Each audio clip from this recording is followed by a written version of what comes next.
ओम श्री गणेशाय नमः। जय श्री राम, जय माता दी सबको। आज हम यहाँ पर बात कर रहे हैं बृहस्पति ग्रह जब 11वें भाव में होते हैं।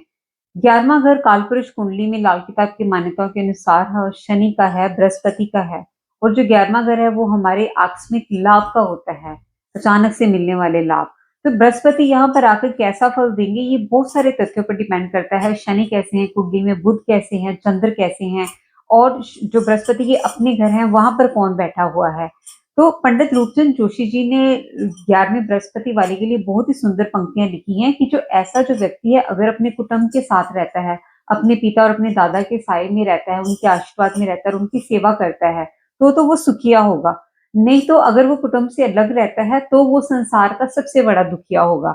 इसके साथ ही उन्होंने अपना फरमान भी लिखा है, कफन अगर तू दूसरों को देता रहेगा, बिना कफन के घर से बाहर तू नहीं मरेगा। तो इसका अर्थ भी यही निकलता है कि अगर आप अपने परिवार के साथ रहते हो, जो आपके बड़े हैं, बुजुर्ग हैं, दादा ताया या उनके पिताजी, अगर आप उनका अंतिम समय तक साथ देते हो और अंतिम समय में जो भी विधि पूर्वक क्रियाएं रहती हैं करने के लिए, जो उत्तरदायित्व होता है लड़के का, अगर आप करते हो अंतिम समय और बाद में उनका सत्कार करते रहते हो, तो आप संसार के सबसे बढ़िया सुखिया हो और घर की आप सेवा करते हो। लेकिन अगर आप कुटुंब से अलग रहते हो, परिवार से अलग रहते हो, अपने दादा ताया को आपने कभी उनकी सेवा नहीं की है, तो आप संसार के सबसे बढ़िया दुखिया हो और जो आपकी मृत्यु भी है वो घर से बाहर होगी और आपके अंतिम समय के समय आपके साथ कोई नहीं होगा।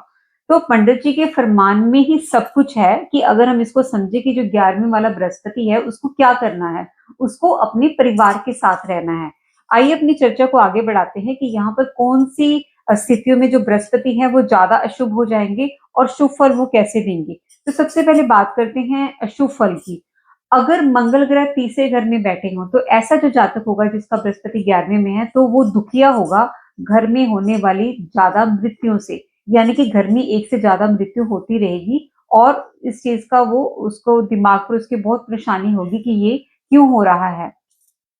इसके साथ ही अगर तीसरे घर में बुध ग्रह हैं, तो ऐसा जो जातक होगा जिसका बृहस्पति 11वें है, तो वो बेशक उसके पास इनकम के कई साधन होंगे, उसके पास कमाई के बहुत सारे करने के तरीके भी होंगे, लेकिन फिर भी वो उसके ऊपर जो कर्जा वो बढ़ता ही जाएगा, वो कर्जाई बनता ही जाएगा।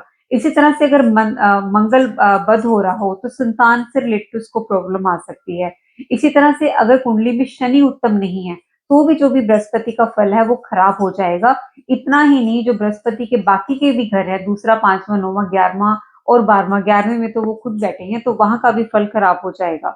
जो ऐसा जो जातक होगा वो डरपोक हो सकता है, अपनी बात करने की उनकी हिम्मत नहीं होगी, पराक्रम नहीं होगा, वो डरेंगे बात करते हुए, किसी से खुलकर अपनी बात रख भी नहीं पाएंगे और अगर उनसे कोई सलाह भी मांगने आएगा तो अगर वो जानते हुए भी वो दे नहीं पाएंगे, क्योंकि उनमें वो बात करने की वो बिल्कुल भी ताकत नहीं होगी। अगर शनि उत्तम नहीं है कुंडली में तो भी जो जातक है उसका जो दाम्पत्य जीवन है वो भी कष्ट में होगा। अगर शनि उत्तम भी हो तो, अगर शुक्र उच्च अवस्था में भी बैठे हुए हैं कुंडली में तो भी जो जातक का बृहस्पति का फल है वो खराब होगा। और इसके साथ ही चाहे बृहस्पति उत्तम हो लेकिन जो शुक्र ग्रह है वो भी उच्च के हो, तो भी जो ऐसे जातक की जो पत्नी है वो हमेशा दुखिया रहेगी। इसका एक कारण ये भी है क्योंकि यहाँ पर बृहस्पति लाभ स्थान पर है, तो वो एक ब्रह्मा का रूप होके वो और ज्यादा उनकी जो प्रवृत्ति है एक साधु की तरह हो जाती है। तो ऐसे जातक की जो पत्नी है वो दुखी ही रहेगी, बेशक जो उनका शुक्र है वो उच्च का है।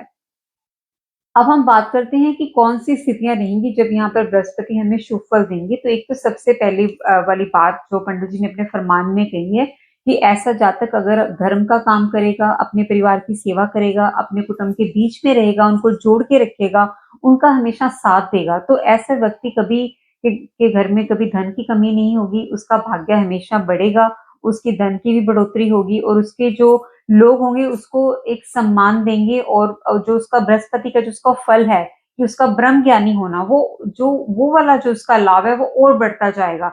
जितना वो धर्म का काम करेगा और जितना वो अपने परिवार की सेवा करेगा, विशेष तौर पर अपने पिता, अपने ताया, अपने दादा की, या अगर वो नहीं है उनकी उम्र के जो उनके रिश्तेदार हैं या सोसाइटी में जिनसे वो इंटरेक्ट करता है, तो ये सबसे बड़ा बृहस्पति जातक के लिए, जिसका 11वें बृहस्पति, उसके लिए ये सबसे बड़ा शुभ फल है क्योंकि ऐसा करने से जातक के जो 2, 5, 9, 12 घर हैं, वो उनका जो फल है वो भी शुभ हो जाएगा। ऐसे जातक हिम्मत वाला होगा, ब्रह्मज्ञानी होगा, उसकी संतान की कोई उसको दिक्कत नहीं होगी, जिसका दाम्पत्य जीवन है वो भी उच्च फल का होगा। इसी तरह से अगर जो तीसरा घर है वो खाली है, वहाँ पर कोई भी नहीं है, ना मंगल है, ना बुध है, ना वहाँ पर जो मंगल है वो बद हो रहा है और जो उनकी कुंडली है वहाँ पर सूर्य और शनि भी इकट्ठे नहीं बैठे हुए कहीं पर। तो ऐसा जो जातक होगा उसको किसी प्रकार की दिक्कत नहीं होगी, उसके पास लाभ ही लाभ होगा, उन्नति के साधन होंगे और 11वें घर का जो उसका फल है, उसको बार-बार लाभ प्राप्त होता रहेगा। वो जो लाभ है वो धन के रूप में भी हो सकता है, उनकी जो ज्ञानी होने की उनकी शक्ति है, आंतरिक शक्ति है, वो भी बढ़ती जाएगी। इसी तरह से जो उनका दूसरा, 5वां, 9वां और 12वें घर का फल है, वो भी शुभ एंड शुभ होता जाएगा। इसी तरह से जातक का अगर राहु जो हैं वो 9वें घर में बैठे हैं, तो ऐसे में जो जातक है वो जो बृहस्पति होगा वो चुप हो जाएगा, लेकिन गुम नहीं होगा। तो यहाँ पर कुछ मिला-जुला उनको प्रभाव देखने के लिए मिलेगा। लेकिन 11वें घर में बृहस्पति आने से जो राहु का प्रभाव है वो खत्म हो जाता है, जो उसका फल है वो खराब आता है। तो इसलिए यहाँ पर जातक को राहु के कुछ उपाय करने पड़ेंगे। और इसी तरह जो अगर राहु बृहस्पति का जो फल है उनका खराब हो रहा है, तो वो बृहस्पति के भी कुछ उपाय कर सकते हैं।